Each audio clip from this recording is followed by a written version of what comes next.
Good morning, ladies and gentlemen. I'll call the recommending meeting to order. Today is May 14th. Time now is approximately 5 minutes after 9. Are we in compliance with the open meeting law? Yes, we are. Okay, having done so, I will move to the first line item of business, which is bill number 2013-23 for possible action. Changes the billing and payment of sewer services from an annual basis to a quarterly basis and increases the amount of the fee for releasing a sewer lien. Sponsored by Councilman Stephen D. Ross. Staff? For the record, Mark Vincent, Chief Financial Officer. I don't see anyone from Finance here today, so I can speak to this bill. The genesis of this bill was that the City of Las Vegas was upgrading its sewer billing system. We have always been, the old legacy system, which is quite old, was always an annual billing in advance. We did allow quarterly payments. You had to make that election, and if you were ever late on your quarterly payment, there was a percentage late fee that applied to the outstanding balance of the bill, which was somewhat of a stiff penalty. And so this bill does a couple things. One, it's going to, through our new system, we're going to go to a quarterly billing process. And late fees will be assessed based upon that quarterly billing, not the entire outstanding amount for the year. The only other change it does increase if we do have a delinquency and we have to file a lien, there's a service charge of $17 now as opposed to $15. That puts us on a par with Clark County, for example. So that's for people who actually become delinquent and go to liens. So those are only for liens? Yep. Okay. So it's not an automatic increase across the board for the end user? No. Okay. Having said that, is there anyone from the public wishing to speak on this item? And so please come forward and state your name for the record. Seeing none, we'll close public comment. Councilman? That was just on the lien. That's actually lower fee than some other people charge around town, if I recall, who have the privilege of putting a lien. We tried to do some analysis of what our costs for, and our costs might be slightly higher than that, but I guess staff wasn't comfortable with exceeding Clark County's fee. Yeah, I think the public charges that's probably more. how we arrived at that. Okay. I'm happy. Makes sense. Yes. So if you want to pay it annually, can you do that? Yes, you can still pay it annually. The biggest benefit, I think, is going to be for the large commercial businesses. Obviously, residential, you take a $250 bill, split it into 4 payments. Someone may not want to bother with that, but we have some commercial bills that are in the tens of thousands of dollars, and it'd be probably convenient for that kind of a business to pay it on a quarterly basis as opposed to upfront annually. In today's day and age, they could elect to be quarterly, but again, if they miss the first quarterly payment, they get a rather stiff fine for the entire outstanding balance, and this removes that penalty as well. Very good. Yeah. Okay, good deal. I would like to go back to public comment. He asked the question. I'm sorry? He asked my question. Okay. All right, then I won't go back to public comment. Would you like to- All in favor of this? I'll entertain a motion for this item, Councilman. Motion to approve. Second. All in favor? Aye. Aye, so moved. We're now down to bill number 2013-24 for possible action amends the city's version of the Southern Nevada amendments to the 2009 International Energy Conservation Code to exempt certain activity regarding buildings constructed before 2009 from complying with the energy conservation standards that otherwise would apply. Sponsored by Councilman Bob Beers. It's Mingo. I'm sorry? It's Mingo. Oh, okay. This bill is now open. Staff? I can tell you that it, I'm sorry, Val Stevens, City Secretary. Thank you. This bill says that any building originally constructed before 2009 or any addition, alteration, or renovation or repair does not need to comply with the minimum conservation standards of the 2009 code if the original construction and any subsequent alteration, etc., complied with the standards that were in effect at the time of that construction or alteration. Councilman Beers requested this bill. Okay.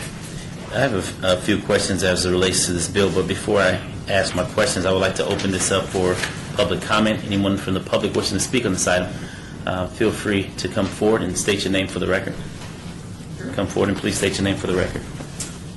Diana Orrock, O-R-R-O-C-K. Ms. Orak, glad to hear from you. I'm speaking in favor of this bill, and by the fact that Nevada is ranked 9th now in the nation for being a business-friendly state, we need to be much higher. We used to be much higher until increased taxation and regulation impacted local business in a negative way. You know, we live in a desert. Business owners know this. It is in their own best interest to have a building properly insulated with energy-efficient dual-pane windows, etc. Their bottom line is not to have to pay higher costs for energy. They don't need a mandate or government intervention to tell them how to accomplish this. We have only to look at our neighbor to the south and west of us, California, to see what increased taxes and more regulation has done to their business sector. Onerous regulations are never an incentive in encouraging business growth, especially in a bad economy. So I do support this bill. Thank you. My name is Joyce Hazard, and I'm here to also support the bill for basically economic reasons, as she stated. Businesses don't need any more onerous regulations here in the city of Las Vegas. When you lose businesses, you lose business licensing revenue, and I'm sure we know we've already been impacted by that. So putting more regulations that are going to keep businesses out of our city is not what we want. Somebody said that the code was going to have a 5 to 7 year payback. Well, where's the proof of that? We don't have any proof that these regulations are going to help us at all. I know several people who are still unemployed, can't get jobs, they look all the time.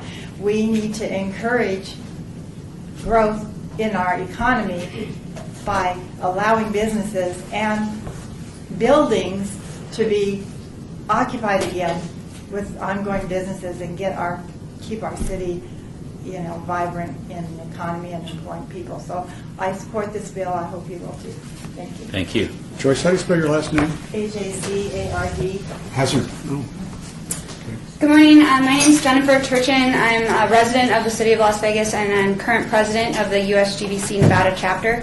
The U.S. Green Building Council Nevada chapter correspondence reaches over 4,000 residents statewide and represents hundreds of businesses and organizations. And I would like to voice my opinion and that of our organization that is opposed to this bill. Energy codes save money through increasing building energy efficiency and conservation. This reduces our dependence on foreign energy sources and prevents our state from having to add additional power plants.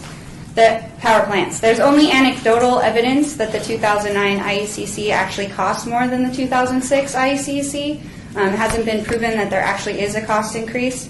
And the 2009 IECC has been in effect for 2 years already. So if someone can show that there actually is a cost increase. Energy codes save money as continually rising energy costs means there's more money to invest in our local economy by business owners that don't have to pay those rising energy costs. And energy codes increase comfort, health, and durability of buildings, increasing the value of those buildings and reducing the liability for design professionals and engineers and building users. Additionally, all major metropolitan cities in the U.S. are using the 2009 or greater version of the code for all commercial projects. All cities in the desert Southwest are using this or are using the California Title 24 energy codes. So we'd be the only city in the country that would be going backwards in our energy codes. And this is also in confliction with the city's support of the AIA 2030 challenge that says we're going to reduce energy efficiency. So the city is a supporter of that, but would be going backwards in what they'd be requiring for energy. The USGBC Nevada chapter has a mission to educate and promote green building codes in our state, and we are here to assist with the educational needs of our community to ensure that all those involved with the construction and renovation of buildings understand the importance of the energy codes and how to implement them without causing unnecessary expenses. If I could ask that everybody that's here today to support the continued implementation of the 2009, please raise their hand. As you can see, we have a large contingency that does oppose this bill. Thank you. I'm sorry, who do you represent? The U.S. Green Building Council Nevada chapter.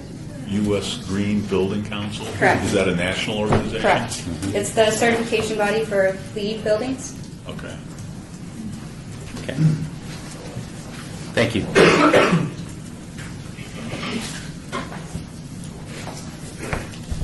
Morning. Good morning.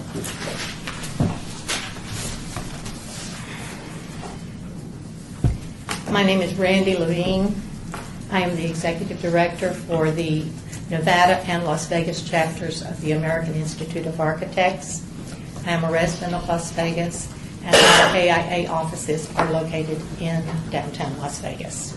I want to thank the recommending committee for the opportunity to speak to you this morning regarding this bill, which, as was originally stated, was against the adoption of the 2012 IECC and also suggested rescinding the 2009 IECC requirements currently in use by the City of Las Vegas.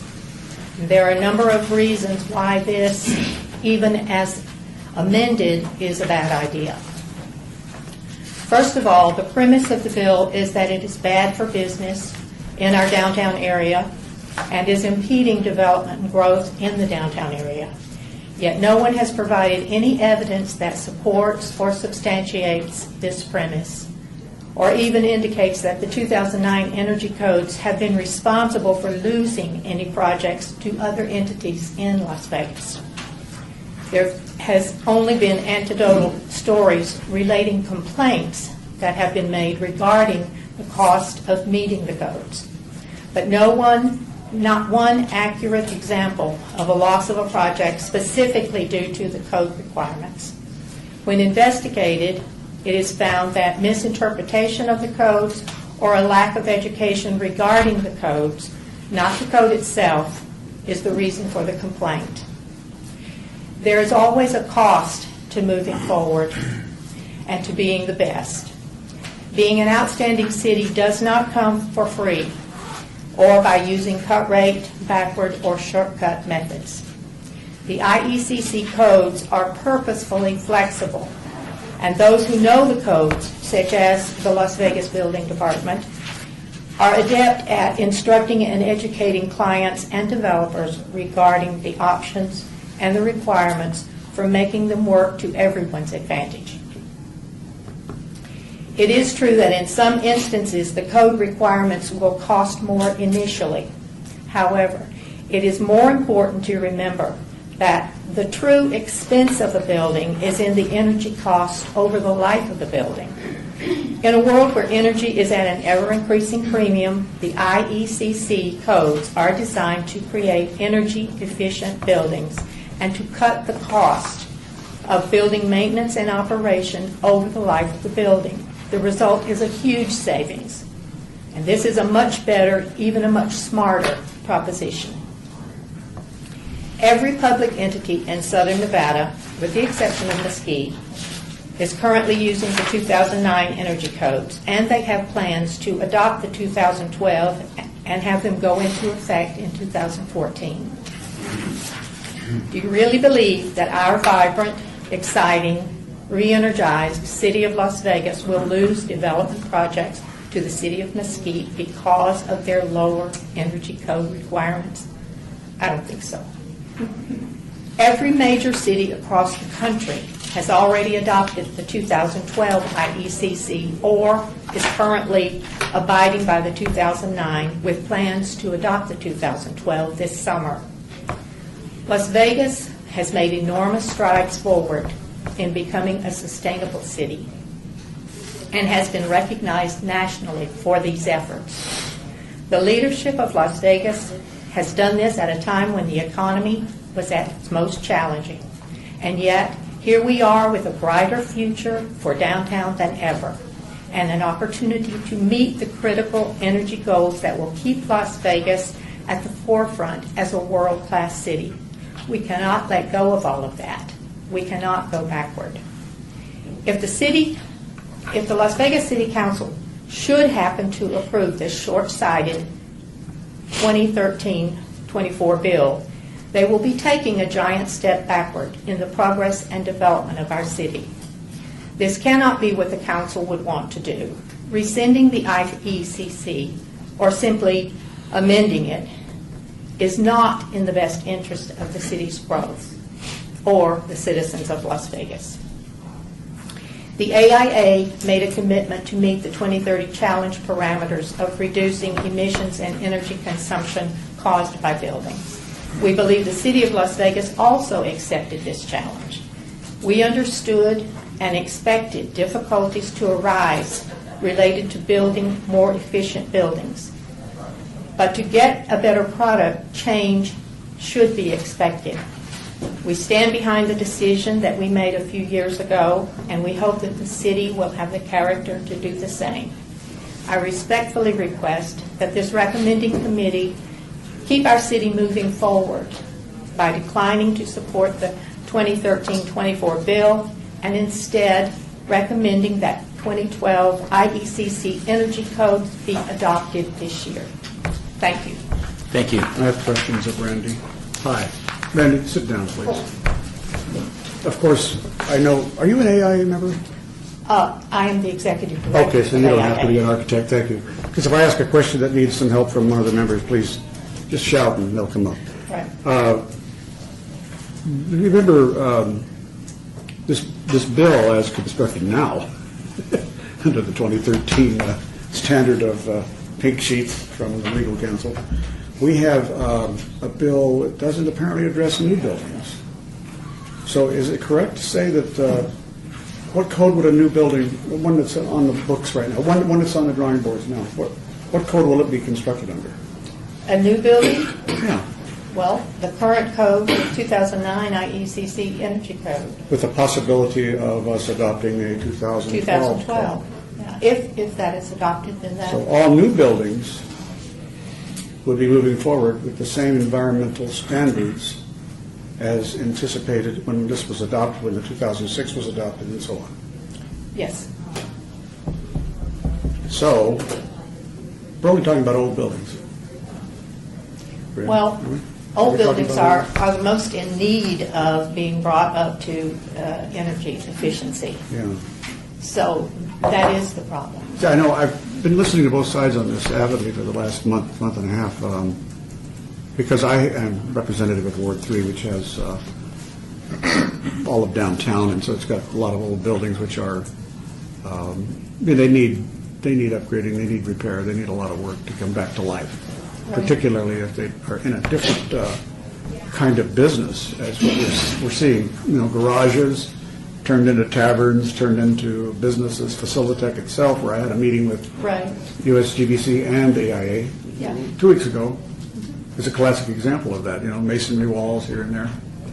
And so what we're trying to do is take the older buildings and repurpose them to bring our city back to life, particularly in the older core. We've got wards 1, 3, and 5, which are very similar. And so I just wanted to make sure that it's understood that it's not, any new construction would be covered by this.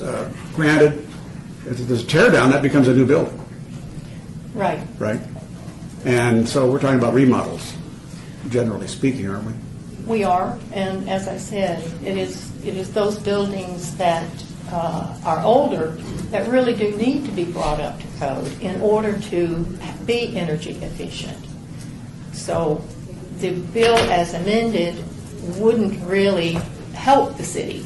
A lot of your arguments make sense. The idea that some of these business owners have been maybe misled, misguided, and it could be because of ignorance or maybe just oversight by a contractor, maybe even an architect. But lots of times they're shoestringing these businesses together to get back downtown. And it's a lot of mom and pop stuff, frankly. This isn't all Tony Shea and, Councilman, Skittles and beer. Right. let me interject real quick, because Yeah. I want to make sure that you have an opportunity to lay all that out after public comment. Oh, okay, because she's an expert witness here. I just wanted to make sure that she understood that anecdotally, and you mentioned that word as another witness did, anecdotally, true, you hear anecdotal stuff, but I can tell you that we've got real dollar figures on buildings down here, so Right. they aren't anecdotal. I'll just say that. Thank you very much, Randy. Thanks, Mr. Chairman. Thank you, it's not a problem. Just want to give you an opportunity to have her say it. Oh, I just wanted to ask her, you know. Good morning, Council. My name is George Harris. I own Mundo Restaurant downtown and Mingo Restaurant downtown. I employ 129 employees with their families. I represent 416 lives. This ordinance I support wholeheartedly because there has to be adult supervision over certain segments of the city, and you are that adult supervision. This energy code cost us a lot of extra money that frankly was a waste of money. We created a new bar downtown. We became involved with a project where there was an old dilapidated garage, as you all know, because I know you've all been down by there. And we redeveloped this garage, myself and Brett Sperry, and one of the designs we had in this garage, and you can see by the pictures in front of you, was to have a beautiful courtyard with an indoor-outdoor bar, which we have. So we have 2 windows. Explain this again. Who is this and what? Those are not George's pictures. They're not, oh, I'm sorry, I thought you mentioned those were pictures. This is the brains behind the operation right here, Mingo. So I won't explain. So we were required under this energy code. We had these beautiful block walls, which we had already designed, and we submitted our plans to the city. And the city said, "Ooh, no, you can't do this. You don't meet the energy code. You have to fur out the walls and put insulation in the walls. You have to put drywall in the walls." So, of course, we had to go back to our architect, which cost an additional $2,143.47, and then an additional $3,250 to meet just the architectural cost of the project. Furring out the walls was an additional $17,650. Wait, sorry, Mr. Chairman. Furring, again, how does that work? What is that? Well, we had block walls, and the design we had a great design with these block walls. The building is a block wall building. And we didn't meet the energy code, so the only way to meet the energy code was to go back through and put 2x4s along the block wall, and then put insulation in, and then drywall the block walls. Totally ridiculous cost. That cost us a lot more money to our project. But again, I tell you, we have an indoor-outdoor bar. So there's no energy code being met. And that is the aesthetic value of what we're building down here. You know, I'm a guy who's actually putting my money where my mouth is, and I'm creating jobs. And we are, in the city, creating roadblocks that are unnecessary. And when you take almost $34,000 from a brand new business, you know, the number one reason businesses fail, the number one reason, is they're underfunded. So every time you extract money from a business, the chances of that business failing increase dramatically. And it's very frustrating, and I would tell you that I'm still angry about this, because it just doesn't make sense. We have an indoor-outdoor bar. During the summer, the heat's going to come in, and during the winter, the cool's going to come in. Well, you know what? That's a decision I made as a business owner, to have an aesthetically pleasing environment for people to come down and enjoy. And if it cost me more money to provide electricity into that building, well, that's my decision. I don't need the city of Las Vegas making that decision. And plus, the indoor-outdoor bar is approved. It was approved in the plans. So you just put a large amount of money, additional cost, onto a project that didn't need to be put on the project. Because there's never going to be a return, a savings of energy. But if we start deciding, oh, well, you can't have an indoor-outdoor bar, or you can't have this. Listen, what makes a great city and what makes a great redevelopment project is great ideas. It's something different, okay? We know that it's successful, and we've only been open 3 weeks, and we're attracting a bunch of people to come down because they've got this beautiful courtyard with an indoor-outdoor bar. Normally, those people, we think we're extracting those people from going up to Kona Grill up in the Summerlin area that's got an indoor-outdoor bar. And we have to be given the opportunity to come up with these ideas and these different designs. And the city needs to be involved with safety issues. And that's it. They don't need to be involved with the design of my building. They don't need to be involved with what they believe is an energy code that's going to save energy. I mean, how can you be a conscious adult understanding that you have two 10-foot wide by 4.5-foot tall open basic windows that you're serving, and then say, well, you got to put all this up here for the energy code because you're going to save money? You're never going to save any money. It's just an extra cost that was thrown upon us. And it's not right, and it's your responsibility. We've entrusted you. You have a fiduciary responsibility to look at everything. I think if you're building a new building and you have a building code, fine. But if you want me to continue, because we're not done redeveloping here. I'm not done investing in downtown. But I'll tell you, I'm going to start thinking twice if I go find another cool old building that I can make something really great out of and bring people down and create synergy and come downtown. I'm going to think twice if I have to go in there and fur out the walls and do things that aren't necessary. I'm the example that some of these people talked about. There's no evidence. Here's evidence right here. Here's invoices that cost me thousands of dollars over something that was nonsensical. And I recommend that you support this bill and you look at this for the redevelopment, because there are projects that we looked at a couple of weeks ago that we took a pass on because we knew we would have to go in and upgrade and do these things. So those are jobs that aren't going to be created. All of you know me. You've all been working with me since we started. You've all helped me develop these businesses down here. You're just as much a part of my development and the projects we put together as the contractor or anyone else. In the last 3 years, we've created over 100 jobs downtown. Good jobs. My average employee, the average waiter or server in my organization makes about $145 a day in tips. Okay? They make good livings.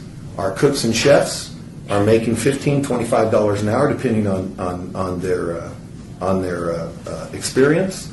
Our managers make good money. So these aren't menial jobs. We're creating good, strong base jobs. But I can't continue to do that if I don't know when I go to the city they're going to say, oh, yeah, you guys paid an architect to design this, but we don't like what he did because we want this energy code met, and it's going to cost you an extra $35,000. But it's not even the extra cost, you guys, because I've complained to all of you. It's the time element, It's the delay of the project of months and months and months over nonsense. So I would appreciate and recommend that you move this forward and get this thing stopped so we can continue to move forward and create jobs. Thank you for your time. Thank you. Anyone else wishing to speak on this item, please come forward and state your name for the record.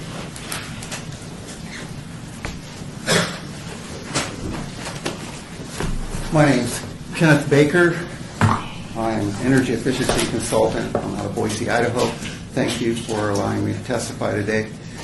I would like to just read a very short paragraph out of this code that we're talking about today, because I think it'd be good if we're really clear on what has to adhere to this code and what does not. And is it the 2009 code? This is the 2009, yes, Councilman. So it says existing buildings. This is section 101.4.1. Except as specified in this chapter, this code shall not be used to require the removal, alteration, or abandonment of, nor prevent the continued use and maintenance of an existing building or building system lawfully in existence at the time of adoption of this code. So where that's going, basically, is that unless it's specifically called for in this chapter 1, which is just a very few short pages, buildings aren't required to meet this code. It's when you're doing an alteration of an existing building. If I'm replacing the mechanical system typically has to comply. It does not necessarily make me comply with the windows and envelope or the existing building. If I'm replacing existing windows or I'm building in a new wall, then that new wall will have to comply. If I'm taking an unconditioned building, a building that hasn't been heated nor cooled, I'm building a new building basically in a redevelopment. I'm going to meet this code as well as all the other life safety and fire codes also. So the intent of this code, I would say there's very few buildings. In fact, I heard 18 out of 1,800 at the last council meeting over the, I forget how many years, that actually had the whole building had to meet the code. That's pretty rare that an entire building would need to meet it. The other point I'd make is that you have one of the best models down here in Las Vegas. I teach and provide technical assistance all over the country, and you have one of the best models down here that I've seen, and I talk about this models when I go to this model here when I go to other states. You actually get the industry together in all your jurisdictions, the county and the cities, and you go through these codes. You spend 6 months or more going through all of these codes before you adopt them. And so it is a consensual, and in large part, a consensus-based code when you do adopt it down here. It's a very, very good process. If the city pulls out of just this one section existing buildings, you're going to leave the industry and the county and North Las Vegas and Henderson still with this, and so you're going to have an inconsistency in the county and the valley on codes and what needs to be adhered to. And the other thing is this economic development piece that comes up. We could talk a lot about that, but the code's it's a minimum code. You can do much better than this code. Best practices, you heard from Jennifer with the U.S. Green Building Council. Their standards, the USGBC, uses this code just as a baseline. You have to meet this as a base, but you go percentages above it to get to a green building. And so this building that we're setting in here went significantly above what the code calls for. And I know we're talking about existing buildings, but existing buildings, the economic development there, I would not want to. Honestly, I would not want to be a business, go in. I sat through your redevelopment hearing last time when I was down here, and you're providing monies to businesses that you want to stay in business. If they're not meeting a basic energy code, they may not stay in business for very long because the conditions here are pretty severe in the summer. It's a very mild climate in many ways, but without cooling, it can be very hard for, I would think, a business or an uncomfortable building. It would be very difficult for a business to stay in business. So with that, thank you very much. I stand for questions. Thank you. I have questions. You have questions for him? Yeah. Okay. If you don't mind, not at all. Councilman Thank you. Coffin has Thank you, a Mr. question. Chairman. Kenneth, thank you very much. And I understand this issue a lot more now. I mean, I understand what you're talking about a lot more now after my meeting at Facilitech with interested parties, which I'm very grateful for. And it's possible, what you're reminding everybody is, we're talking about a whole envelope of a building in which case, if the architect is hip enough to understand this, you know, they're pretty busy people, and they don't do old building remodelings all the time. Also, this idea of the envelope, meeting the code is a percentage gathering process. You know, this gets a percent, that gets a percent, toward an end goal. And so I understand now, before, that you don't have to cover up or fur all your masonry building if, in fact, you can get there, maybe by putting in extra AC. But then, of course, that defeats the purpose because that requires more energy. So there are ways of getting there to the final product without having to necessarily change the aesthetics of a building. But I'll tell you what, I think that the 18 out of 1,800 or whatever that number has been floating around, it's way off, Kenneth, because we have hundreds of buildings downtown that are prime for repurposing. You know, really, they are. Buildings I used to deliver oil and grease to back in the 60s when I was working for my dad. Trust me, I knew every lift. So, you know, I'm thinking there's more to know about this, but at least I feel more informed and I understand a lot of what you said. There's more than just anecdotal information. And you talked about the money we're putting in. This is the problem. What came to my mind was it started to look like insanity, you know, doing the same thing over and over again. we require somebody to build up, and then we give them some, what we call VSP money. It's not VSP, but what do we call it? VIP. VIP. No, VIP for appearance, but the Quick Start, QSP money to help them meet the cost of conforming to what we've done. So we have a dichotomy there. And that's, this bill may address it or it may not, but I appreciate your testimony. Thank you very much. You asked a question earlier. There are 257 billion plus square foot of existing buildings in the United States, and they are the gold mine. That's where you're going to get your energy resources, a lot of them, from the future. Thank you. Please state your name for the record. My name is Tracy Fogelsong. I'm an energy auditor here in the Las Vegas area. Spell your last name, please. Foglesong. Glad to hear from you. Yes. I could spout a lot of statistical data and reference case studies, et cetera, but I think my personal experience when I came to the original meeting a few weeks ago speaks to how I feel. We decided to go out to lunch afterwards and went to a downtown restaurant to have lunch. It was an older brick building, uninsulated, and the atmosphere was good, the food was good, but it was uncomfortable. There was no insulation in the walls, and I won't return there because I was uncomfortable. That's what you're creating with these buildings that are uninsulated. Either the people who develop them and lease them or occupy them can't keep their people comfortable or won't be able to afford to. So I think that experience, I have 100 other options of restaurants to go to where I won't be sweating into my food. So that's just my experience. Thank you. Anyone else wishing to speak on this item, please come forward and state your name for the record. Be glad to hear from you. Come forward, sir. Sir? Yes, sir. Michael Crow. Michael Crow. Be glad to hear from you. I know many of you. I am past president of AIE Nevada. I'm a past president of the USDBC. I'm the architect of record for this building. I worked on the East Las Vegas Community Center. I worked on the downtown community center, senior community center. I only want to say this. I've watched the city mature in the last 20 years. I've been working for the city for 20 years. I worked on the jail, Stewart Street Jail. I worked on the Development Service Center that's finishing now. And I've watched an entity and its associated peoples learn to save energy, redevelop a downtown, and do it right, and save much money over time. The fallacy with this argument, to me, is, first of all, I think there's ways to accomplish this by architects and engineers and builders and land checkers if they work together. If the code is allowed to be adopted rather than held back by this legislation. I also think that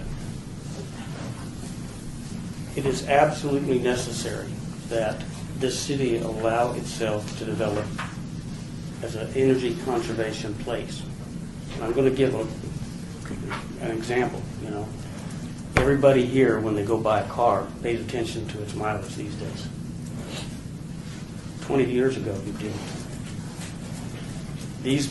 Similarly, these buildings that are being, if you will, repurposed today will have much more value if they're done correctly and if they're energy conservative.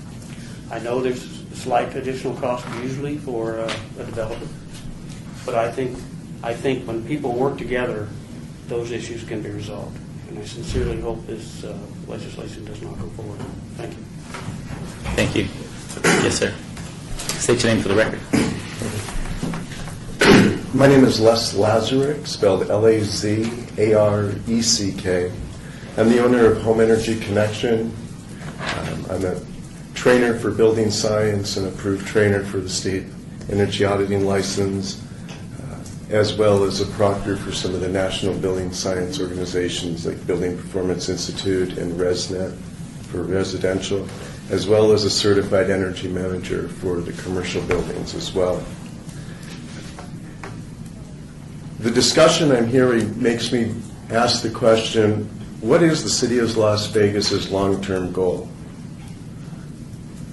You've been moving on a path of being a real leader across the country. Great articles. It's just in Denver at the National Affordable Comfort Institute's conference with thousands of people. In Vegas, the city particularly was being highlighted of their direction, their progress. The energy code that's in place, especially for the retrofit and the whole building performance industry, focuses not just on energy efficiency, but the comfort, health, safety, and the long-term durability of the building. All of those tie directly in. I think, as Tracy mentioned, comfort is a big issue. Indoor air quality is also a big issue that we're running into with many of the older homes. I urge the city to take on and look, what is the bigger picture outside just the little, not the area of the city of Las Vegas, but let's look at what's the role the city can play in the whole state. There's a real opportunity as the state moves forward with our natural resources to actually create a new revenue stream in producing, becoming a net producer of energy, a net exporter. In the example that George mentioned in his particular situation, I'm just curious how much owner due diligence was put up front so that he was aware of the requirements and the energy code that did exist that could be avoided, as well as with proper auditors, architects who are really involved and really understand what the objective is, and cost-effective solutions with contractors who have been trained can deliver these improvements at very minimal upgrade. So I do oppose this particular 2013-24 amendments. Thank you. What was your first name again, sir? Les, L-E-S. Thank you. Anyone else wishing to speak on this item, please come forward and state your name for the record. Hi. My name is Misty Conway, spelled C-O-N-W-A-Y. I'm a lighting professional. I work for Alios, which is located at 1217 South Main Street. For 5 years, I worked as a lighting designer for Steelman Partners, which has a lighting segment called Shop 12. And I was originally tasked by my employers to fight the energy codes, and I participated in the SNBO cycles in 2006, 2009, and then 2012, even though I was no longer in their employ. Our initial concern was that the energy codes would be too stringent and would cause us to not be able to design incredible lighting that Las Vegas is known for. We pored over the code, we did lots of research, we proposed amendments that were adopted by the SNBO that allowed us to continue in design, but also to design responsibly. We had the same experience for the 2009 cycle and a similar experience in 2012. I support the codes. They do get consistently more stringent. But as a design professional, it's my job to know codes. It's my job to assist my client in meeting the codes with the least amount of upfront money possible. I feel badly for business owners who have hired design professionals that don't know the code, that aren't meeting the code in the initial designs and winding up paying more. There's plenty of resources. There are plenty of professionals who know the code who could be of assistance. There may even be issues of city inspectors maybe not knowing some of the exceptions. I'm just saying, I can't vouch for that. There are ways to help businesses, well, the biggest way to help businesses is already in place, and that is the open public hearings for each code cycle where private and public people come together and we go over the code and we propose amendments. And if they're good amendments that don't diminish the code, they're adopted. I helped write some of the adoptions that are in the Southern Nevada amendments to the IECC. There are ways to help businesses adapt to the code or even work around it. Just saying, no, we're not going to do it and throw it out is using a hatchet when a scalpel would be more appropriate. So I oppose this bill, this amendment. I think there are better ways that we can help businesses have better renovated buildings without just saying, no, you don't have to do it. Thank you. Question. For her? Yes, sir. Yeah. So you're a lighting professional, so you wouldn't have been involved in perhaps some of the other aspects of it, like wall modifications or AC upgrades, things like that? That is correct. But you saw the process? Absolutely. Okay. Were you involved in the adoption of the 2006 as well as the 2009? Yes. Well, that helps. Did in any one of those circumstances, well, we're talking about older buildings. Now, I know that everybody thinks about new buildings because that's all the city was building Yes. for 40 years, was new buildings. Yes. And depopulating the old part of town, Right. wards 1, 3, and 5. Everybody scattered out. Yeah. Was there any modeling done at all to see how these new codes would work? If you took an old building and you said it's going to repurpose and it was going to have a new use, and okay, so it's going to have to come up to this code. Was there any modeling done on, say, 1, 2, 4, or 6 little properties that would be good examples of what would happen?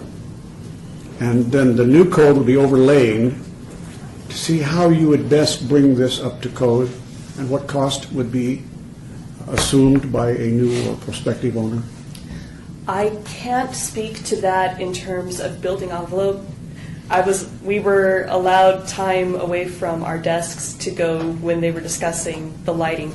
However, for the lighting part of the code, we did propose an amendment that said only the area that you're renovating needs to meet the lighting requirements of the 2009 code. You don't have to then go back through the rest of the building and bring everything else up to code. Only the parts that you're renovating. And if you're not renovating more than 50% of the existing luminaires, then you don't have to comply.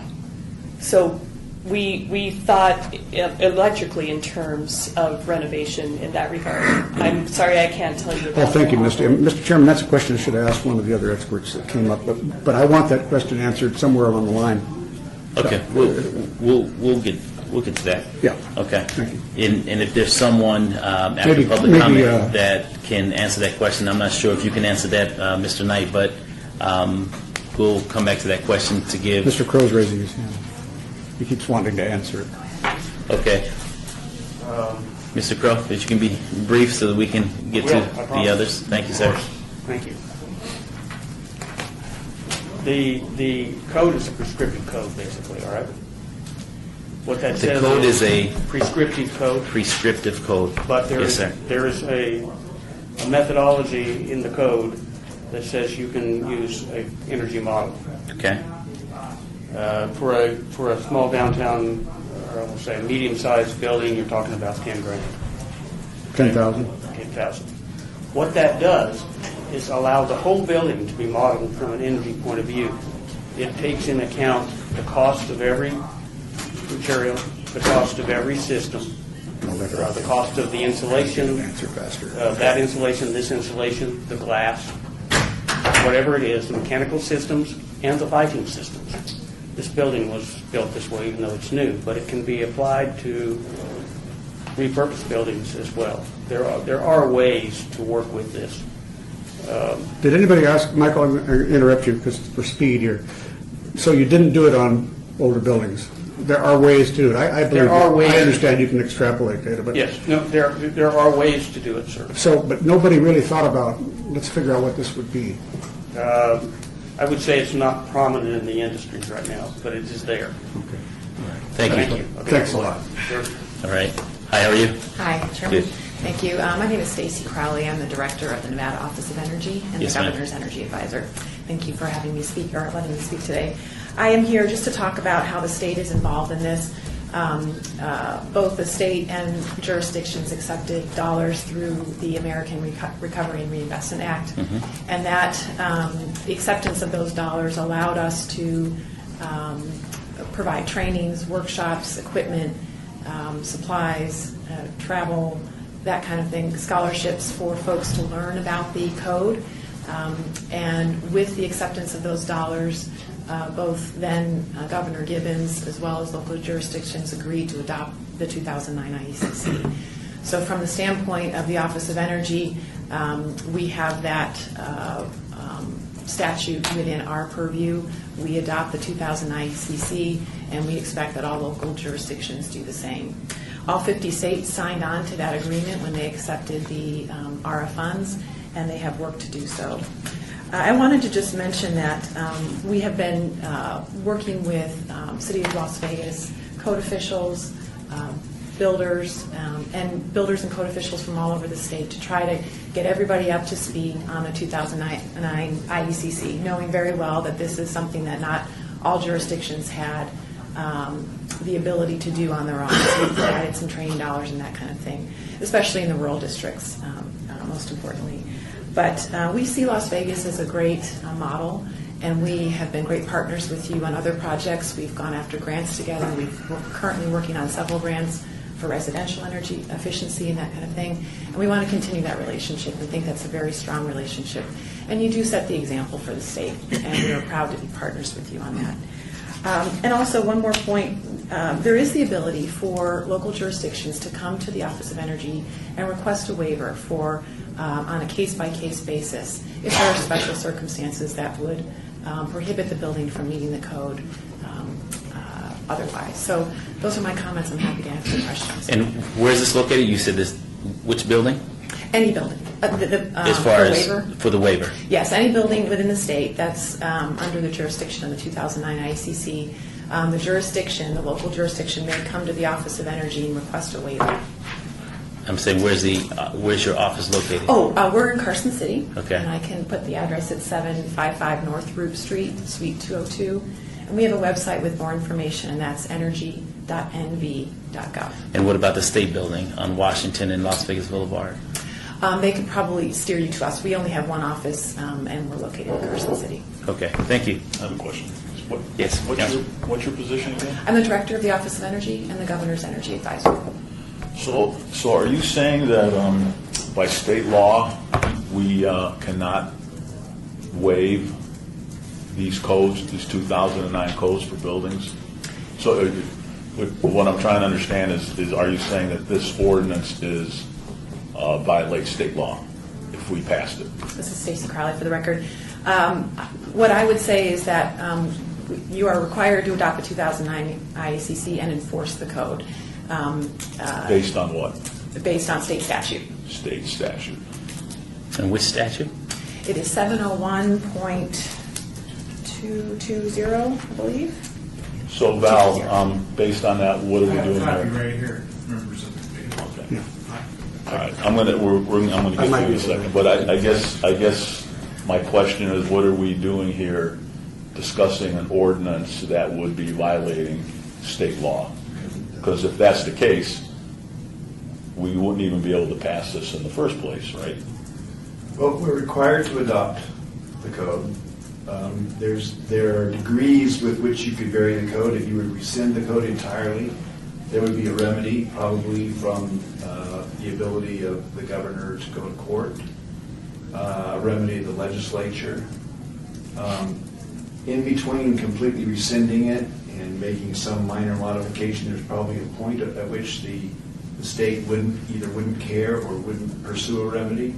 I'm not going to take a position right now where this is, but obviously someone might pursue us by way of a remedy if we adopt this ordinance. What was the code? 701.220. For her? Still confused. Yes, I have a question for her. 701. Hi. .220? Yes. Stacy, Wasn't that particular part of the statute adopted as session law having to do with the acceptance of ARA money, the American Recovery and Yes, what sir. was it, Reinvestment Act? Yes, Yeah. 2009. And it had to do, as I recall, we were receiving, gratefully accepting money to stimulate new construction, that all new construction had to conform. This And that's is the intent of the law.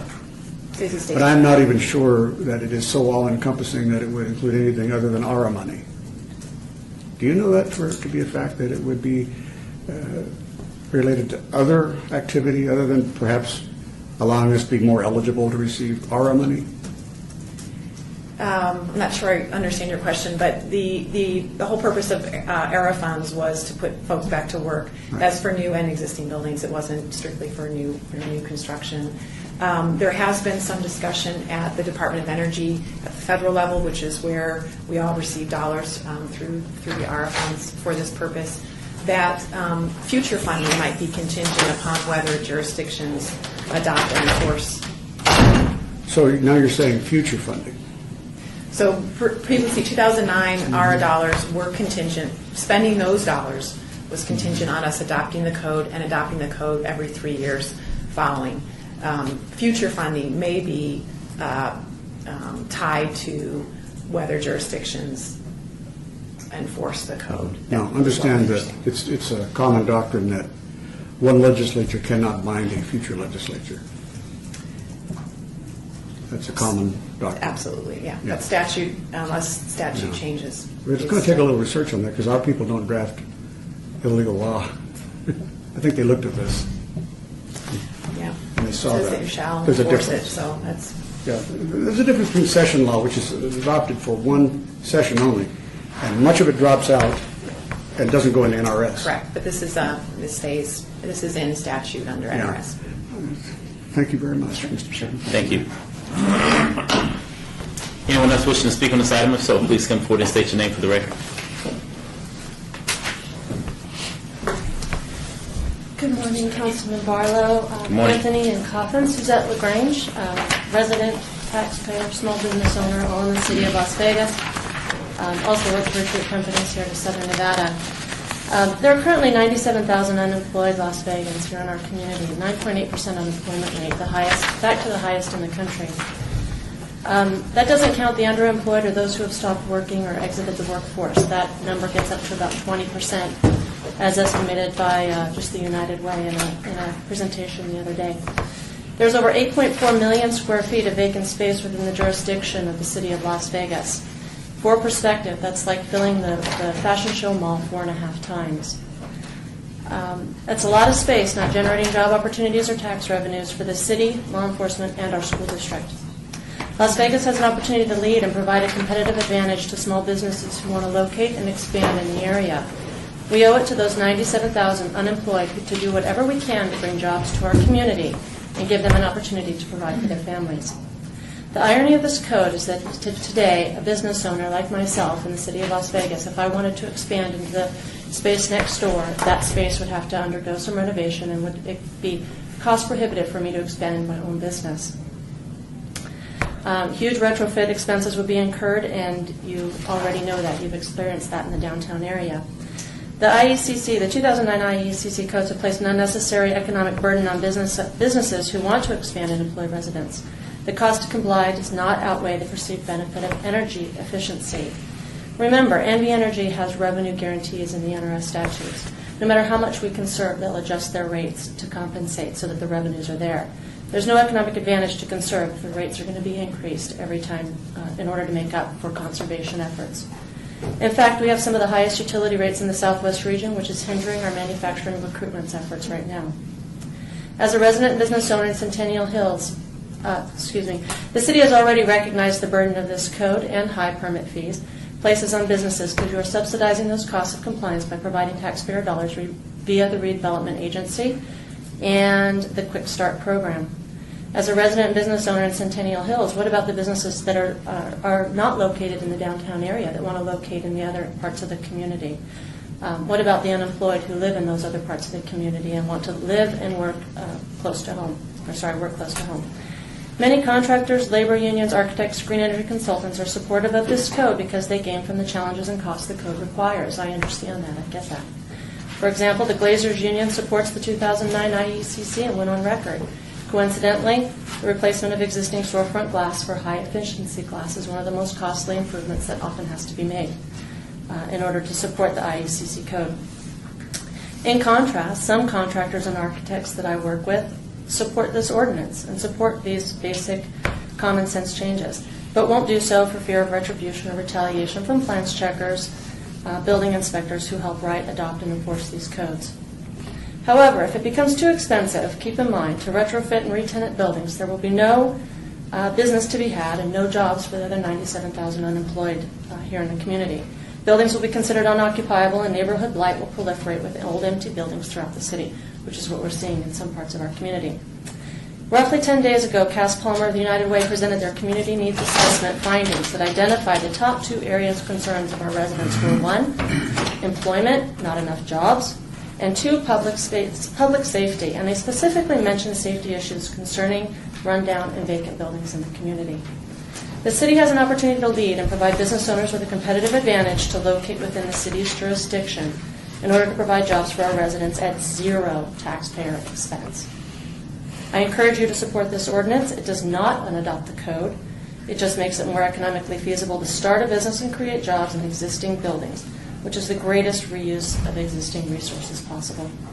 Building owners and business owners are still free to comply with the 2009 IECC if they want, if they choose, if they feel so strongly that energy savings offset those additional costs.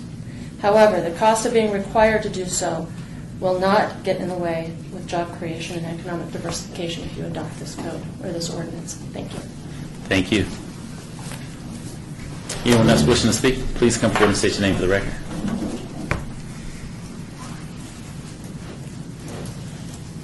Good morning, Council Morning. members. My name is Mary Venable. And I'd Spell your last name, please. Venable. Thank you. And I'd just like to go back to the big picture. Why Okay. do we have an energy code? And it's because as a country and as a state and as a city, we've decided that wasting energy and wasting the money that that entails is not in our best interest. It's not just a burden on the individual business owner who chooses to have a building that uses exorbitant amounts of energy. We have to buy more fuel from out of state, which costs money. We have higher peak energy costs, and that's expensive. And we have to maintain more generating capacity. So all those things are expensive, and that's money that we're wasting that really we can't afford to waste. And no community can afford to waste money. I think what Ms. Crowley said is that the remedy for businesses who are burdened by this is already in place, and that they can petition to be excluded from the code. But I think it is in the community's interest, it is the city's business to make sure that we're using our dollars wisely. And so I oppose the bill. Thank you. Thank you. Anyone else wishing to speak, please come forward and state your name for the record. Good morning, members of the committee. Paul Moradkin, for the record, with the Las Vegas Metro Chamber of Commerce. Spell your last name, please. Moradkhan, Director of Government Affairs. The proposed amendment today creates certain exemptions in the 2009 Energy Code, and that brings into question about finding a proper balance between Energy Code and job creation in the downtown area. As you know, the Las Vegas Chamber represents over 230,000 employees and 6,000 members of this valley, and we believe that we need to do job creation. That is why the Las Vegas Chamber has been supportive of AB 50 in Carson City to expand into the RDA for the upcoming legislative session. And that question raises the question about this impact this code has on those economic development efforts, job creation, and as we work together to rebuild our community. If there's concern about how these energy codes are possibly hindering business ability to come downtown, then the Metro Chamber believes we need to have a comprehensive review of these codes, that there needs to be community engagement, and that there needs to be an open dialogue between the professionals in this area and the business community. We speak about public engagement, but if you look at the business impact statement that was created for this item, it was not sent out to businesses. Everything almost, it says, not identified, not applicable, There is no hard data here for us to understand as a business community what these codes have adverse or positively impact our members. So when you ask where the business community is, they don't know what is expected because this business impact statement is not clear. We've had conversations with the city staff throughout the last year about the need for comprehensive and complete business impact statements, and we'll continue to have those conversations in the state legislative session with AB 408. The Chamber believes that we have to have more information. I believe Councilman Coffin asked about modeling. There is not a lot of modeling about Nevada-specific business costs. There is some on housing, and the white paper that was released provided on 3 states, but the question is where it is on Nevada and our business impacts from our modeling issues that we need to review. We need to know the costs that are on recent projects, what are the norms, what are the outliers, what is the true picture out there. That information is not readily available. For us to discuss these policy issues, you have to have that data made available. One of the questions that came up about modeling and what information is available and the expectation of businesses investing downtown is a simple payback period. According to the white paper, that can range from 4 years to 9.4 years. That is a significant capital investment from a private industry, from a small business. We need to know what those costs are.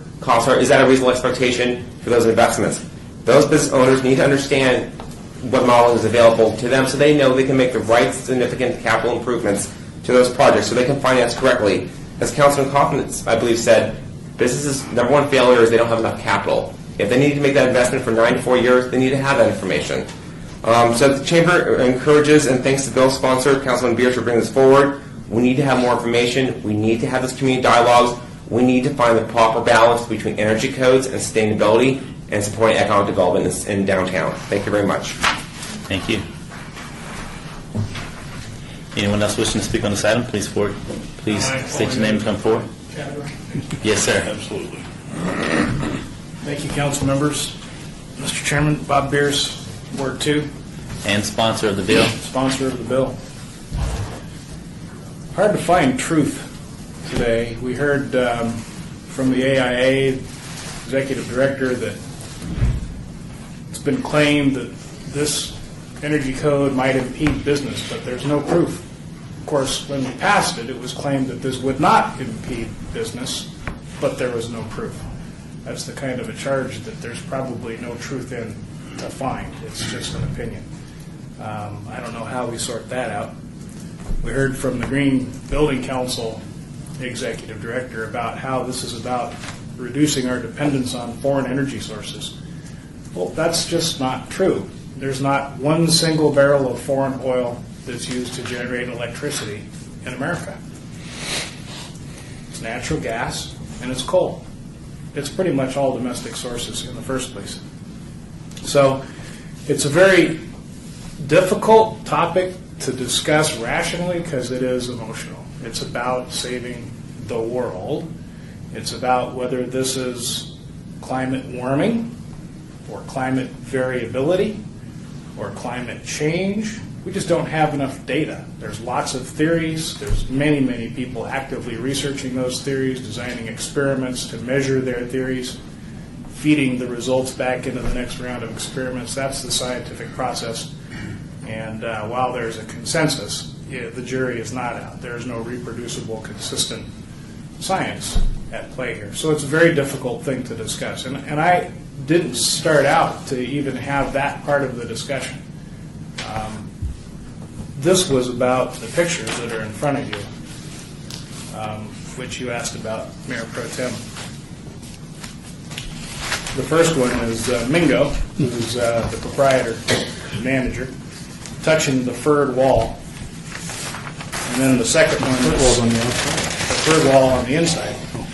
And then the second picture is Mingo touching both of the walls. But the real money shot here, if I can find it, is this one, where you can see clearly that he's touching the walls through a large outdoor opening. And so what happened here is our city came along and made these guys fur out the walls of this place, even though it was an open-air bar. Now, I guess the tradition is that the councilman is supposed to run down to the code inspector and complain loud enough, long enough until the code inspector makes an exemption, but that's not what I wanted to do. It's not my style. If we have a problem, it's in our code. It's not in the way we're administering the code. I have the utmost faith in our people to administer the code as we pass it. The issue here is the code, specifically how it applies to old buildings in downtown Las Vegas for the most part. And make no mistake, we have many, many more, many older buildings than Henderson, than North Las Vegas, than unincorporated Clark County, because we are the start of this valley. So to repurpose these old buildings, people run into this problem. And it doesn't really matter if the issue is that our people failed to guide them to an exemption. Our people failed to walk them through what sounds to me like a pretty laborious process to appeal a decision to Carson City for a 2,000 square foot bar and grill in the Arts District with people in line waiting to go to work. Just doesn't seem very workable. It's about finding the truth. It's not easy when the International Code Council, which adopted this thing, is lying about who they are. Go to their website. There are 18 directors or executive officers listed there. Not one of them is outside the United States of America. There is nothing international about this except perhaps its ambition. And yeah, when we buy cars, we all look at that number on the window and shop for mileage. But you know what? When it came time to set my two 16-year-olds up with a car, they got a used car. And mileage was not a consideration. How much money Dad had to come up with to fund the loan was the consideration. And until they get jobs and their own money, I'm comfortable with that decision. So, how we got here is the ICC, which clearly is not consensus-based. We've heard today from many people, and we saw George's stack of invoices from architects, and we heard from the architects that we've participated in the process. I'm sure they have. The problem is that there's many stakeholders that haven't participated in the process of developing this code. And that is kind of what we do, we being city council members, elected here by our citizens, have to balance the safety and other requirements that safety-minded people want to implement against the freedoms that our citizens want to go about their lives free of interference from government. That's really the decision before us here. Because this legislation was drafted by senior building code inspectors, pretty much, for the most part. It hasn't had that vetting ever from a legislative body representing the people saying, well, wait a minute, I know life would be a lot safer if we didn't have swimming pools, but darn it, I live in the desert, I kind of like to take a swim at night. So we allow people to have swimming pools even though they're terribly dangerous. That's the balance that comes out of this democratic process when we, representing our voters, take measure against the regulators and what they wish to do. This particular piece of legislation appears to be poorly understood even by the proponents. I don't know if you've all had the same discussions I have offline, but every single architect I've talked to has said, you know what, as bad as that 2009 Energy Code is, the 2006 one was a lot worse. And mostly the 2009 one fixed stuff that was broken in the 2006 code. They're moving these codes out every 3 years, partially to fix mistakes because they're moving too fast without enough oversight, and partially because they're advancing an agenda. It's up to us to figure out how to integrate that into our city. To the legality, it appears that this code does allow the city council to modify the code specific to our region. That appears to be a built-in feature of the code. This modification that we're making, I think, is within that limit. Look, if the state was going to come after a jurisdiction for not complying with this statute, they'd already have done so because the city of Mesquite unadopted this thing a week after they adopted it 2 years ago. They asked their city attorney, you know, we don't like this very much. Can you find out what the penalty is? We understand we're mandated to adopt it. Can you tell us what the penalty is? And their city attorney came back a week later and said, actually, there's no penalty. They unadopted it. That's been a couple of years ago. No action from the state. Frankly, I don't think that there will be any. The ARRA money, the point of it was to get it spent.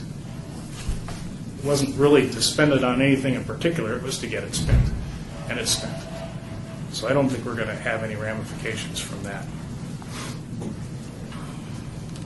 At the end of the day, it's about the results of our implementing this code.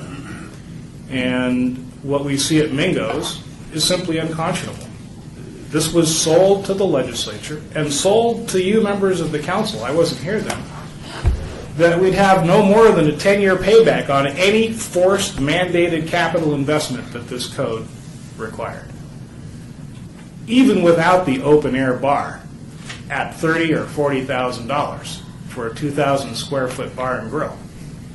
Mingo's was looking at a 30 or 40-year payback at best. With the open air bar added to it, there is simply no payback. They will never recover this money, ever.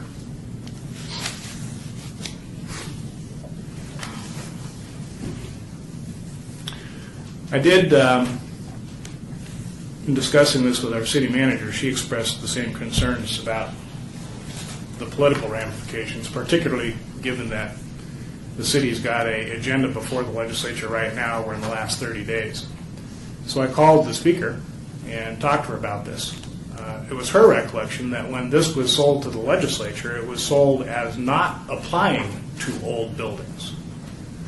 So she was a little surprised that I was suggesting to exempt old buildings from it. She thought they were already exempt. It was her opinion that there would be no legislative blowback from this, that there would be no discontent or anxiety expressed by the legislature. I think at the end of the day, this was probably adopted less for its societal benefits, although that's what it was sold under. It was adopted for the most part because it was directly tied to ARRA funding, and we wanted that big check from Washington. We got it, we spent it, and now we see where the Mingo's story, not to mention the Forbes Center, which I'm told has the same problems. I'm not as close with the operators, so I didn't hear it on a daily basis. But even up in Ward 2 at Tivoli, we have an example of not very sensible things required by the city in the name of the Energy Code. Tivoli is today, you walk around in its plaza, and the stores all have multiple pane tinted windows. Well, the point of a glass window in a storefront is so that shoppers can see through it. And if you tint the glass, you defeat that fundamental purpose for having the glass there in the first place. Worse, all of this glass, which the Energy Code required to be placed in as tinted double pane glass, is in the shade all the time because of the design of the building. That's not a factor. That's not something that we look at. And so we end up through, it doesn't matter if it's that we fail to understand the code as completely as we want. It doesn't matter if one of our inspectors on the street failed to route a particular business having stress over this through an appeal process in Carson City.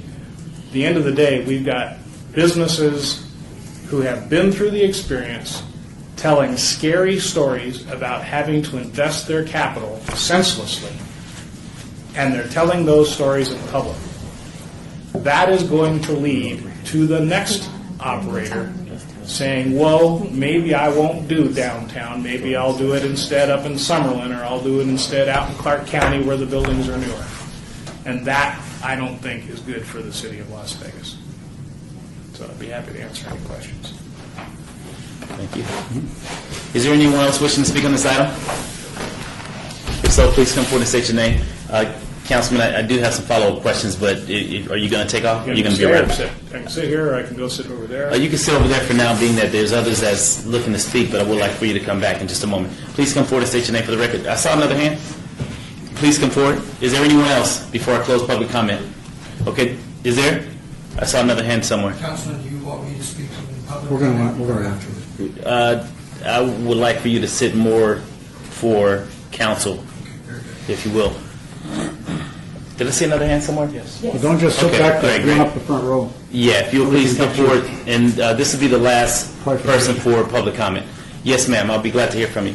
My name is Jody Page. I'm with Energy Inspectors. I'm just going to be real short and sweet. I don't know anywhere in life where backwards is better. That's all I have to say about that. Thank you. What was the last name? Page. PAG? Thank you. Yes, sir. Hi, my name is Rob Gertison, local architect here. Grew up here in Las Vegas, off Bonanza High School. Went to UNLV for undergraduate, graduate. I practice down here downtown at 817 South Main Street. And spell your last name before you. Gurdison. Thank you. My kids are third generation Las Vegan, and I'm basically here because I want to let them know that I'm fighting for them. And the reason I'm fighting for them is because they wouldn't be here if we didn't have water. Now, if we didn't have, and people think that, okay, energy, there's a dollar sign that's attributed to energy. But what people forget, it takes a tremendous amount of water to actually make energy. Now, the moment that we deregulate, let me back up. The IECC, it's a code. Nothing's perfect. It's a blanket code for the United States. Regionally, there's some things that don't make sense, and we should amend those. And like what was said earlier, we sit down with Southern Nevada building officials, and we state our case. That's our forum to do that. Now, to just take away this code and have everything after 2009, how many buildings are really being built after 2009? I haven't worked on a single building since 2008 that's ground up. And in 2007, there was a statistic that says there was 10 million square feet of Las Vegas building that's commercial that's available for improvement. That's a lot of absorption. There's not a whole lot of new construction happening. I worked with a previous architecture firm that actually worked on a 11-story building downtown for a high-profile client. It's the fastest-growing client business downtown. We looked at changing out their window systems. Because of the code, we had to upgrade their infrastructure. So bottom line is they needed to have windows changed out per the code. Well, we looked at it, so it's an existing building. If we looked at Chapter 34, there's exemptions for existing buildings. I think it comes down to knowledge of what is in the code, and talking with the building officials and just making common sense moves. So to me, it's really simple. The moment that we deregulate and say, you know what, we don't care about saving energy anymore, I think that's the wrong direction. And I hope that I can tell my kids one day that I was up here to let them know that I'm fighting for them and their future for Las Vegas. Thank you. You're welcome. Thank you for what you do. Yes, sir. My name is Terry Mayfield. I'm the Executive Director of the Blazing Contractors Association of Nevada, and coincidentally also the Association of Fluence Law Professionals Southern Nevada Chapter. The business is a process. It's a dynamic process. Construction is a process. Dynamic as is the building code. That also is a dynamic process. As you're in business, things are modified, things have changed. You learn something, you make modifications to your business. The same is true in construction. The same is true in the building code.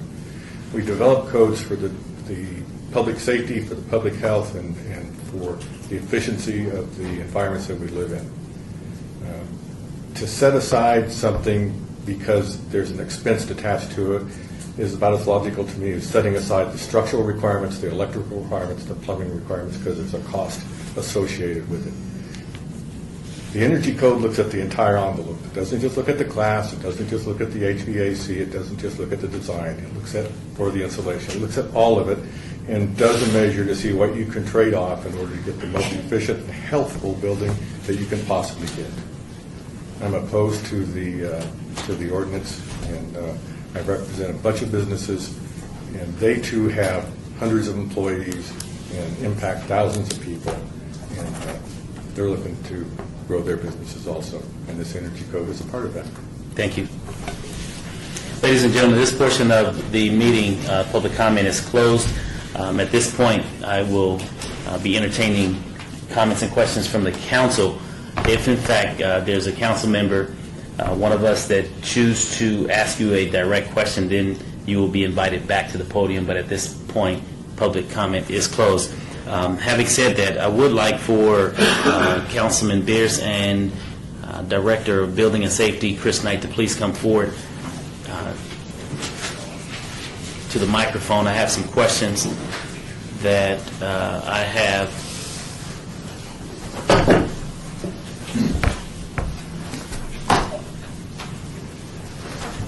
Mr. Knight, it was represented, well, please state your name for the record.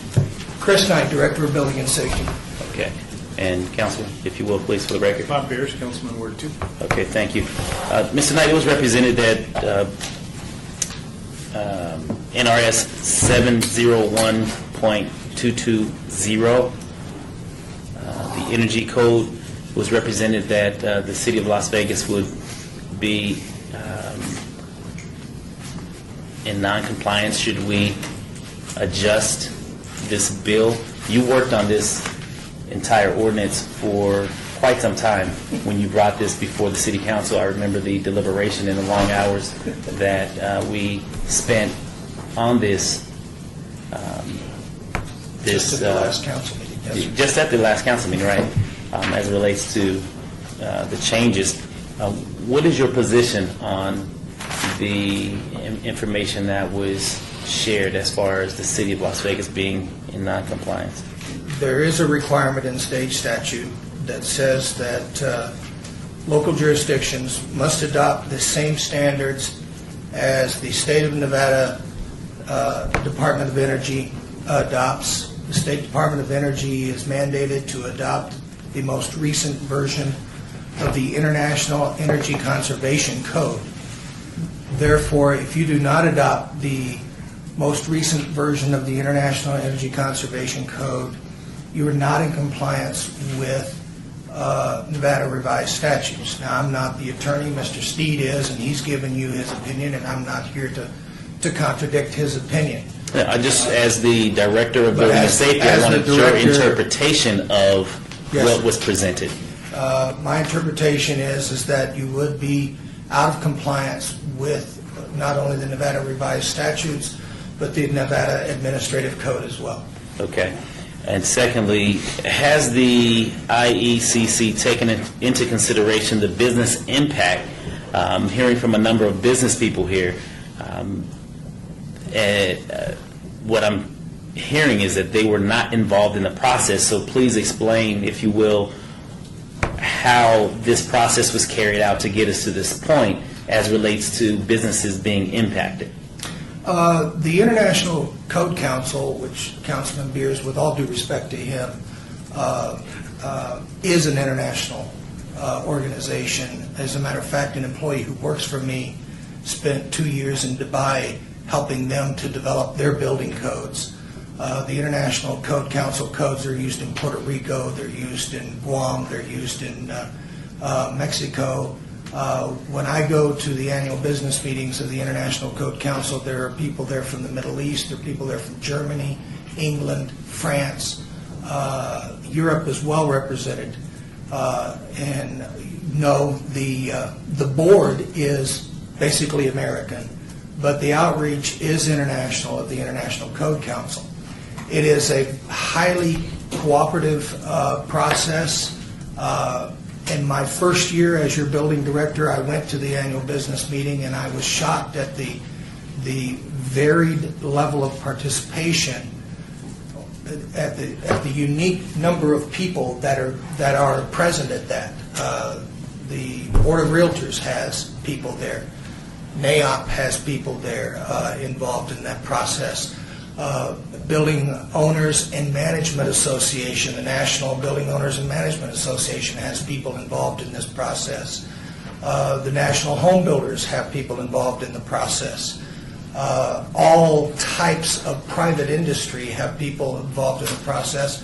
As a matter of fact, many of them have legal representation involved in the process that represents their interests at the National Code Councils to make sure that these codes, as they're adopted, are not harmful to their particular aspect of society.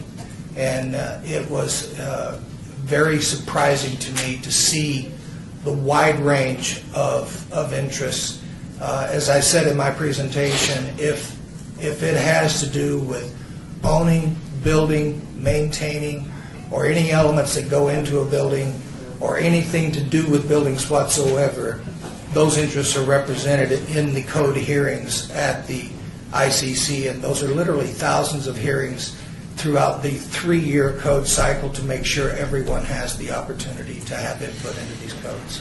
And hearing conversation from Councilman Coffin as it relates to the older buildings here in the downtown community, how many buildings are we talking about approximately? I'm not quite sure, Councilman. We haven't had a chance to look into that. I think that if you were to go to the, I think I mentioned at the council meeting the seismic map that we did as a result of the unreinforced concrete buildings that the state asked us to do, we would be able to get a count of that, and we haven't done that as yet. I think there are buildings, the buildings such as the Mingo's building, in my opinion, was unique in that it had no conditioned air before.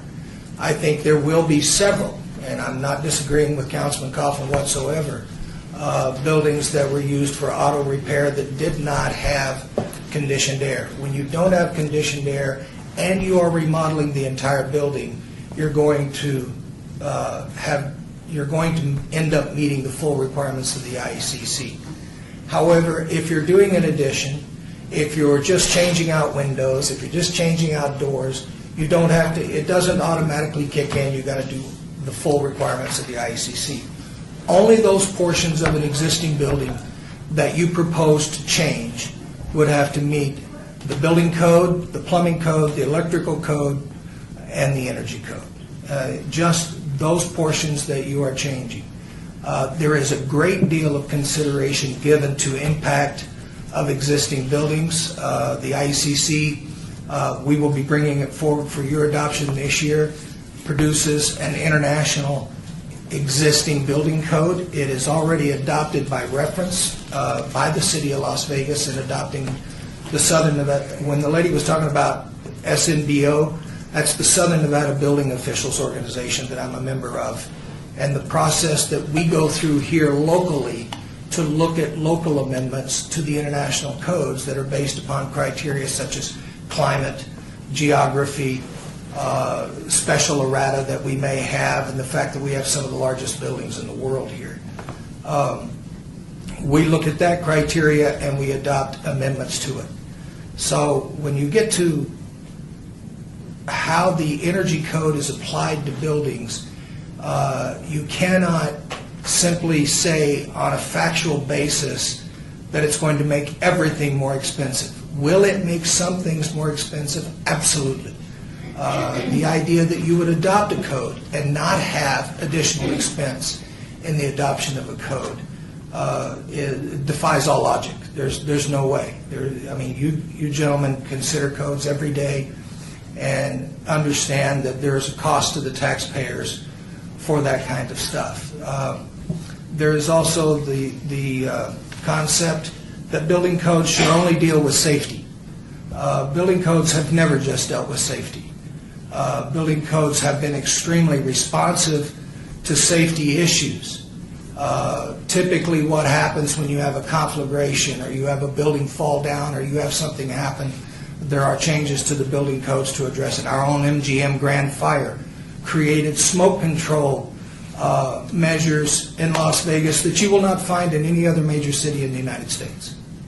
It is simply driven by the fact that we have a tourist destination, we have a responsibility for protecting people, and that MGM Grand Fire, 40 years later, is still driving our codes.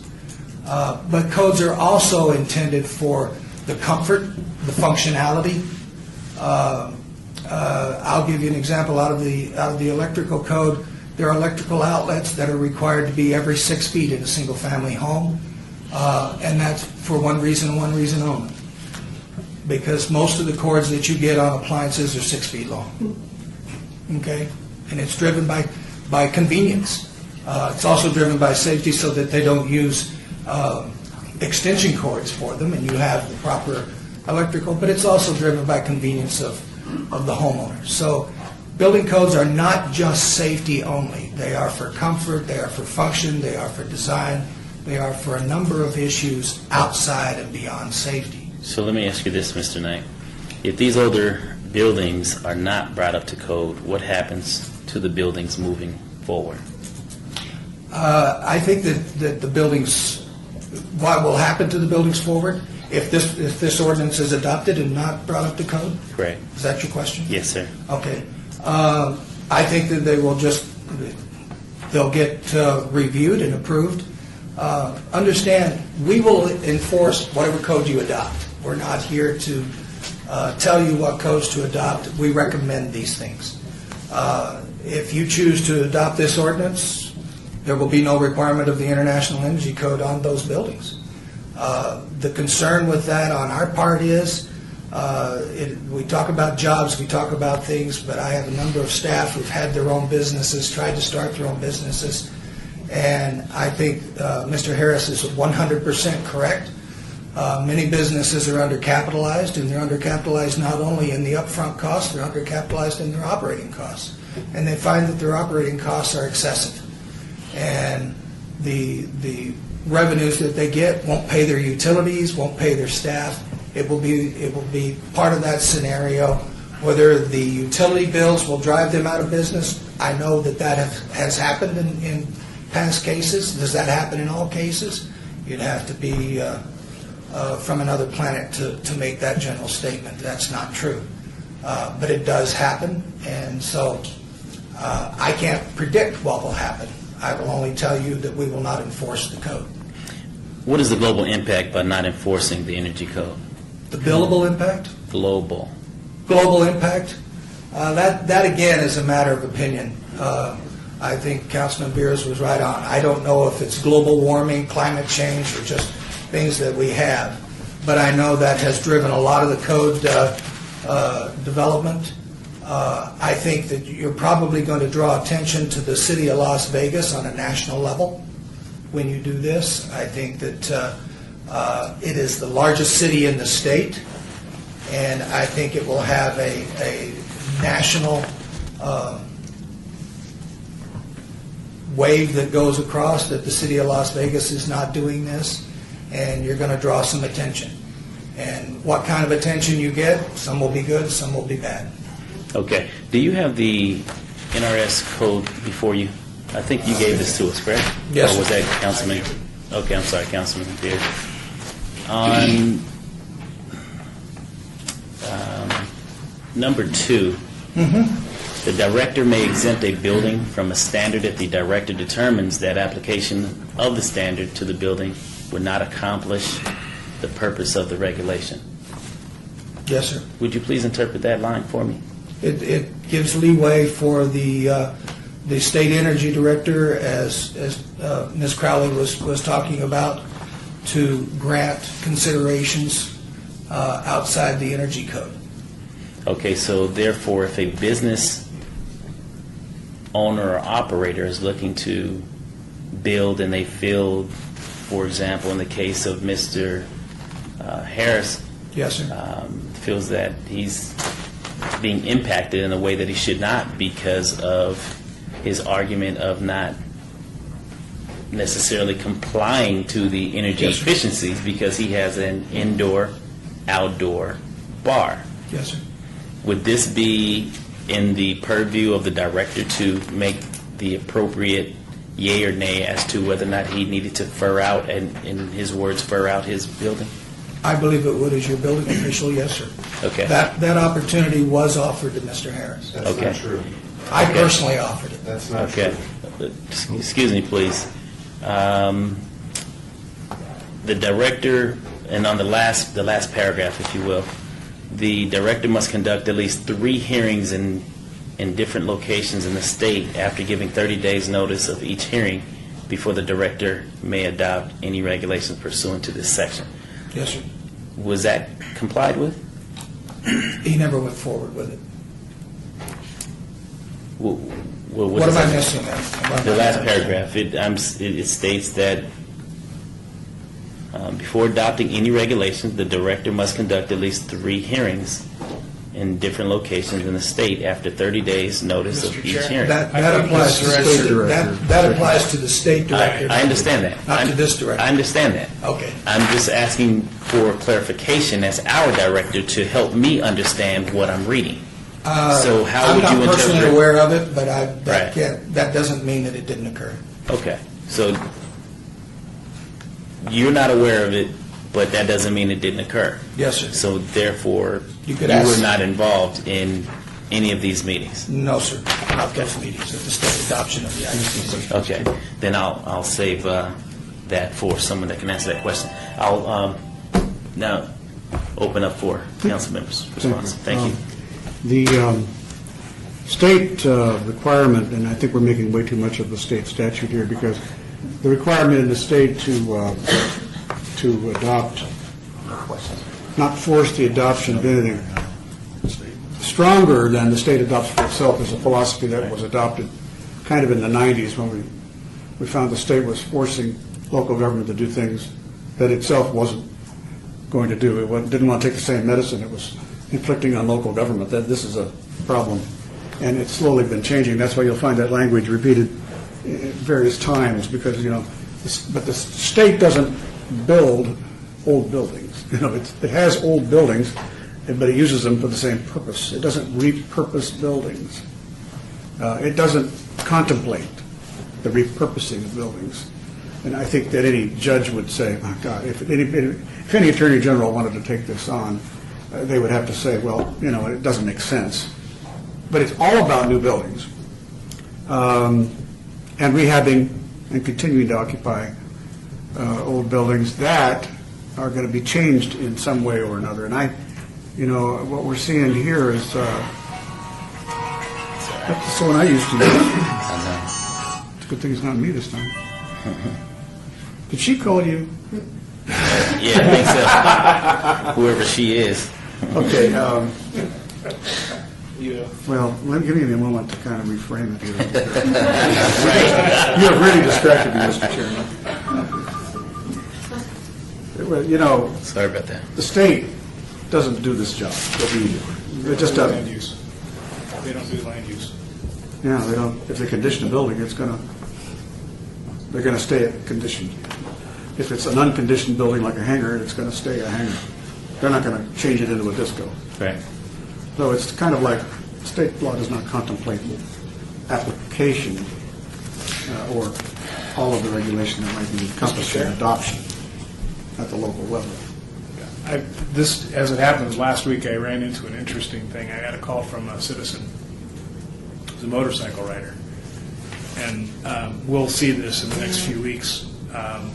Apparently, state law says that you cannot have the handlebars on your motorcycle such that your hands are higher than your shoulders. We have a city ordinance that says you cannot have your handlebars so that your hands are higher than 12 inches off your seat. And I make a comment on the road. So there are a number of areas where we have conflicts between state law and city ordinance.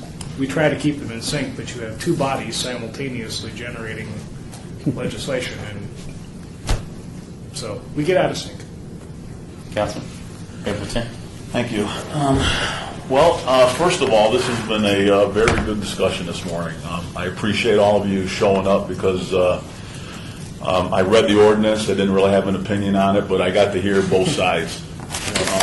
Pretty well said on both sides. First of all, this thing with the conflict with state law and all that, we don't really have an answer to that. Maybe we'll never have an answer to it. Maybe things have to happen and then we go to court. So if our legal team can give us a specific answer to that between now and the next city council meeting, that may be helpful, but it doesn't really have an impact today because I don't know what the answer is. Councilman, if I might, the ADA requirements, Americans with Disabilities Act, we do not enforce those. We enforce ANSI 117 requirements. Those requirements will bring you into compliance with ADA. However, if we do not enforce those requirements, there are opportunities for not enforcing those requirements. But the city has experienced in the past and other entities, the Rio, for example, have experienced lawsuits from private sector folks I understand. that have done that. Everybody understands. This that, but would that's be a the same discussion- issue. That's a discussion for another day. Very good, sir. So what this comes down to is, we have a lot of building codes, and most of them do deal with safety, and we have to have those. We have to have plumbing codes and electrical codes and codes to make sure that if you walk into a building, you know that it's not going to light up on fire and it's going to be safe and the water's not going to flood. So we have to have those. In my mind, after listening today, energy codes are different. Energy codes are philosophical. Energy codes are something you want to do or something you don't want to do. You don't have to have energy codes, but it depends on your outlook on life, on the world, on whether we should have energy codes or not, how important they are, how stringent they are. But, they are becoming pretty stringent. It's 2006, and then 2009, and then 2012, and I'm assuming it'll be 2015, and then 2020, and it just goes on, and where does it stop? So, I drive a 97 Ford F-150, gets 15 miles to the gallon. Is there going to be one time in the future that if I sell that car, I am mandated that I have to buy an electric car? Is that going to happen? We're going to see, and you I can sure carry hope his so. bolt in the back. Is that going to happen, or can I buy a 2005 Ford F-150 that looks nicer but still gets 15 miles to the gallon because that's what I want to purchase?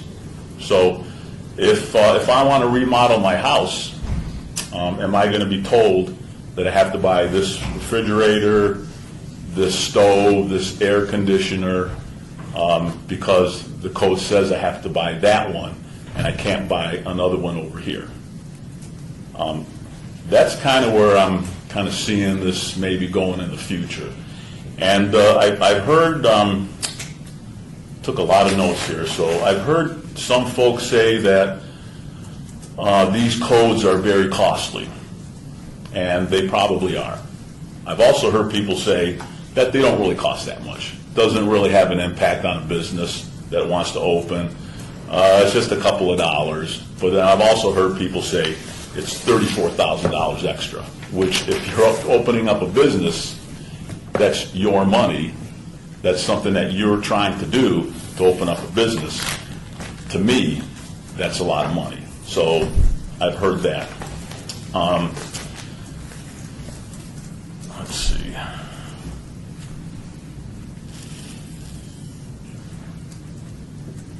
So I guess what it comes down to is should we even have energy codes in the first place? And I guess that's a discussion maybe for another day. But as far as this particular ordinance is concerned, it doesn't seem to me to be that it's fair that an old building in downtown Las Vegas that somebody wants to put a business in has to spend thousands and thousands and thousands of extra dollars to bring it up to some code that, to tell you the truth, I don't even know who came up with in the first place. And it's probably going to get even more stringent as time goes on. So as far as this particular code is concerned, I'm going to support it.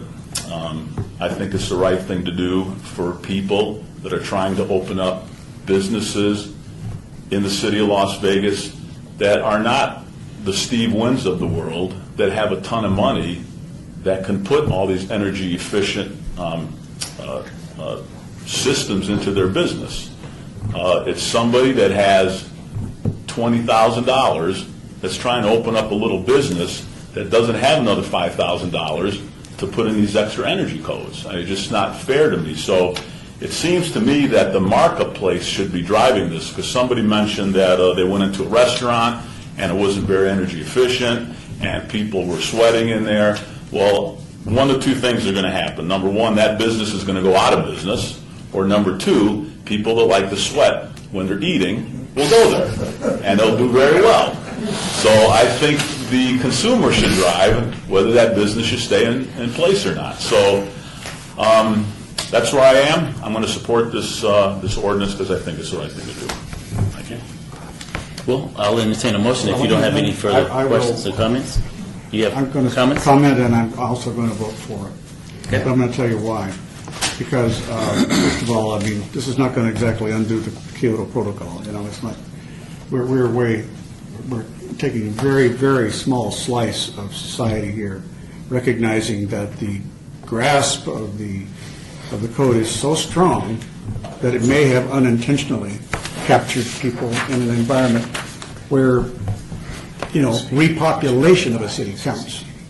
Repopulation counts as much as energy fitness. This is an important thing. Parts of our town are bombed out, truly. Wards 1, 3, and 5, we have them. Downtown, certain segments look like a very small nuke went off. And now, I'm very concerned about even the 12 code. I don't even want us to adopt that until we've had a chance to model and do all kinds of stuff. But in the meantime, I'm going to support this. I've become much more informed about the code.